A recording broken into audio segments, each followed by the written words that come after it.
Наши товарищи, к сожалению, были арестованы 1 сентября 2014 года, после того, как у них в домах были проведены обыски, у Сергея Ткаченко в квартире. Денис Тимофеев живет в частном доме, значит, у них были найдены, по словам СБУшников, газеты «Новороссия» и гранаты РГД-5. При этом надо учесть, что у Ткаченко 3 малолетних детей, самому маленькому из которых год, самой старшей 6 лет. Она как раз должна была идти в школу в 1 класс. Граната была найдена в мусорном ведре, то есть, классика жанра. Это же имеет отношение и к Денису Тимофееву. У него граната была найдена в летней кухне, которой никто не пользовался на протяжении нескольких месяцев.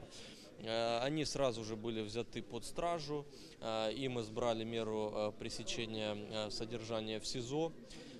После этого наши адвокаты подавали несколько исков о том, чтобы изменить меру пресечения. В ноябре месяце Тимофееву она была изменена на домашний арест, но, к сожалению, вот буквально в 20-х числах декабря опять же Тимофеев был взят под стражу, и сегодня они вместе с Ткаченко находятся в СИЗО.